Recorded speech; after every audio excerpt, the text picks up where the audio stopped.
झालं. मला आवाज पण नाही. स्वच्छ दात घासल्याशिवाय मी देणार नाही, कारण ते सर्दी खोकला त्याच्यामुळेच व्हायला लागलं. जा स्वच्छ करून ये. ठेवलेली कॉफी स्वच्छ करून ये जा.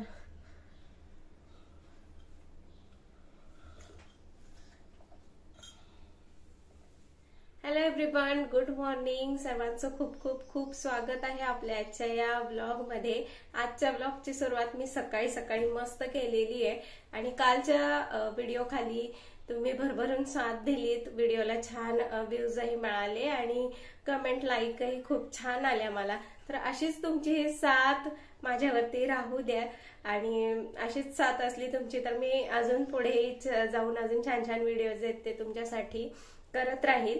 तर परत एकदा ब्लॉगिंग चालू केलेली आहे आणि असंच तुमचं जे प्रेम आहे ते मला असंच देत राहा. तर लता सगाते ताईंची कमेंट होती की ताई तुझे ब्लॉग्स आणि तुझं गार्डन आम्ही खूप मिस करतोय. तर चला म्हटलं ताईंना गार्डनचं थोडासा व्ह्यू देऊयात. तर गार्डनची हालत थोडीशी हेच आहे, म्हणजे आता थंडी जसं की आता होती आणि उन्हाळा सुरू झालाय. तर आमच्याकडे थंडीही खूप असते आणि उन्हाळाही खूप असतो. तर त्यामुळे काय होतं ना की झाडं थोडीशी सुकल्यासारखी असतात. थंडीमध्ये पूर्ण पाला जो आहे झाडांचा तो निघून जातो आणि आता पाडव्यापासून मग नवीन पालवी फुटायला सुरुवात होईल त्यांना.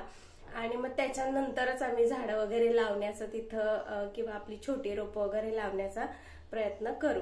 आता या दिवसांमध्ये काय होतं ना की आम्हालाच थोडंसं पाण्याचं शॉर्टेज पडतं, त्यामुळे झाडांना पाणीच मिळत नाही. तर त्यामुळे थोडीशी सुकतातही आणि वातावरण खूप जास्त इकडे उन्हाळा जो आहे तो खूप जास्त कडक आहे. तर त्यामुळे झाडांची हालत थोडीशी ही अशीच असते.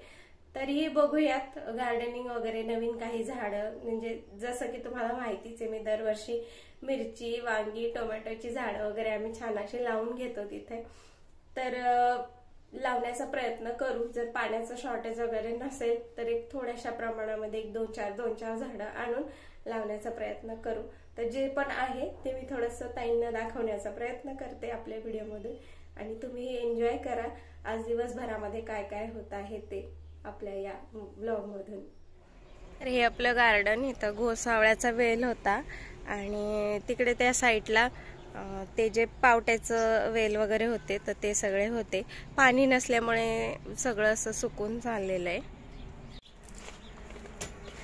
त्यानंतर हे आपलं लिंबूचं झाड असं छान हिरवगार आहे, पण लिंब काही नाहीयेत, म्हणजे दिवसाला एखादं लिंबू वगैरे असं निघतंय.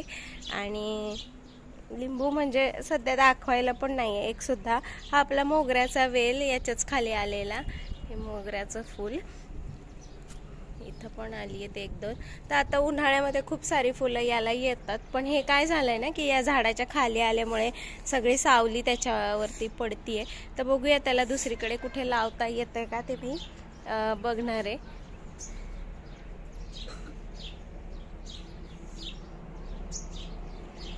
त्यानंतर हे आपलं पेरूचं झाडाचं पण तसंच आहे. पाणी तर आम्ही टाकतोय.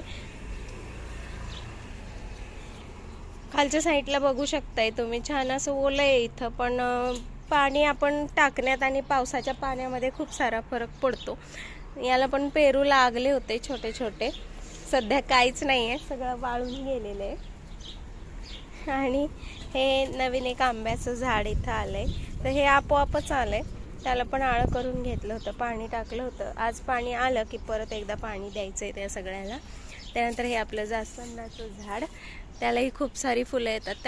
त्याची म्हणजे खासियत आहे की त्याला पाणी असो नसो त्याला 12ही महिने खूप सारी फुलं येतात आणि आत्ताही खूप सारी फुलं आलेली आहेत. रोज आमच्या घराजवळच्या बायका ज्या आहेत त्या सगळ्या देवपूजेसाठी वगैरे फुलं ही घेऊन जातात. त्यानंतर हे आपलं गुलाबाचं झाड, हे गुलाबाच्या झाडाला सुद्धा छाटायचे थोडंसं, त्यालाही गुलाब वगैरे नाही आहेत आणि आता हे उन्हाळ्याचं हे असंच होणार आहे. त्यानंतर हे आपलं जे फुलांचं झाड होतं ते, आणि हे प्राजक्ताचं झाड, तर याची पण पानं जी आहेत ती पिवळी होऊन पूर्ण गळायला सुरुवात झाली आहे. सगळी गळून खाली पडतात ते, तर बघू शकताय तुम्ही खाली सगळी. तर ती आता पूर्ण निघून जाणार याची पानं आणि मग पाडव्याच्या पुढे याचं जी पालवी आहे ती नवीन फुटायला सुरुवात होते. त्यानंतर हे पण एक झाड होतं ना फुलांचं, पांढऱ्या फुलांचं. पावसाळ्यात त्याला खूप सारी फुलं येतात, पण सध्या तरी सगळं मोकळं झालंय. रोज त्याचा खूप सारा कचरा खाली पडतो. आणि बाकी कढीपत्त्याचे वगैरे पण आहेत दारात जे आहेत ती. गार्डनमधून मी घरात आले आणि हा जो किराणा आहे तो मला ठेवायचा अजून बाकी होता आणि स्वयंपाक करायचा होता, तर त्याच्यातलं काही साहित्यही मला लागणार होतं. तर हे आणलं आणि असंच ठेवून दिलेलं होतं.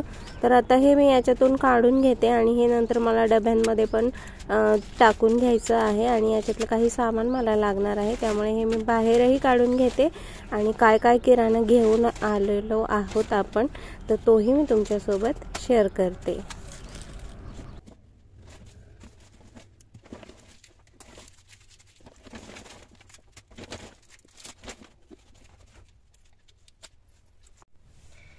पटापट दाखवते तुम्हाला आता हे सगळं.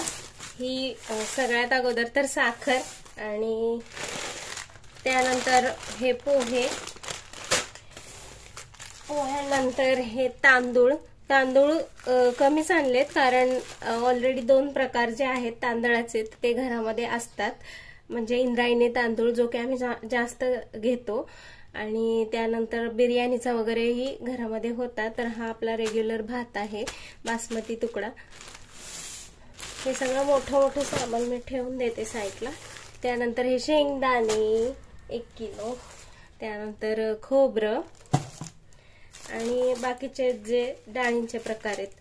हा आहे रवा अर्धा किलो, त्यानंतर मीठ, गूळ, त्यानंतर ह्या डाळी आहेत पूर्ण. ही उडीद डाळ, मूग डाळ, मटकी, चहा पावडर ही डाळ आहे. आणि त्यानंतर हे तीळ आणि ही आहे मसूर. हे आहे जिरं मोहरीचे पावच आहेत. त्यानंतर हार्पिक, हे बाथरूमचं लाल हार्पिक. त्यानंतर हा सर्फ एक्सेल, हे 2 आणलेत, हे एक मी फोडलंय ऑलरेडी. त्यानंतर हे विम लिक्विड, हे डव साबण, त्यानंतर डेटॉल आणि एक्सपर्ट. भांड्यासाठी मी एक्सपर्ट वापरते, मला दुसरा कोणताही साबण आवडतच नाही मुळात. त्यानंतर हे फ्री मिळालंय कशावरती तरी, याच कुठल्या तरी सामानावरती फ्री मिळालंय ते. आणि त्यानंतर हे व्हॅनिशचे पॅकेट आहेत, तर हे मी आपल्या या सर्फ एक्सेल सोबत मिक्स करते. आणि हे कलरच्या कपड्यांनाही चालतं आणि पांढऱ्या कपड्यांनाही चालतं, तर त्याच्यामुळे हे. आणि हे काडीपेटी एक बॉक्स आणलेला होता जो की संपला होता. आणि हे डवचे शॅशेत शॅम्पूचे. तर हे कसं होतं ना की बॉटल आणली की फार वापरल्या जातं आणि हे असं असलं की हे मेजरमेंट राहतं. त्यामुळे मी असे पाऊचच मागवते कधी पण. म्हणजे 1 पाऊच 2 पाऊच घेतलं की ते बरोबर माप मिळतं आपल्याला, तर त्याच्यामुळे हे मागवलेलं आहे. आणि बस एवढाच होता किराणा, कारण ज्या ज्या वस्तू घरातल्या संपल्या होत्या तेवढ्याच मी मागवल्या होत्या. फक्त या ज्या संपल्या होत्या घरातल्या त्याच होत्या वस्तू. स्वयंपाक करायचा माझा बाकी होता आणि स्वयंपाकाला लागण्याआधी फ्रीजमध्ये ना ही मेथीची गड्डी जी आहे ती आणून ठेवलेल्या होत्या. शनिवारी निवडायची माझ्याकडून राहून गेलेली होती, तर ती पहिली मी निवडून घेते. त्यानंतर मेथीची भाजी चपाती जी आहे ती मला बनवायची होती, तर त्याच्यासाठी सर्वात अगोदर मी ही भाजी साफ करून घेते. आणि ही भाजी साफ करून झाल्यानंतर मग आपली मेथीची भाजी आणि चपाती जी आहे ती बनवून घेणार आहे.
संध्याकाळची वेळ आहे आणि सोनूचं इथं प्रोजेक्ट बनवायचं काम चालू आहे।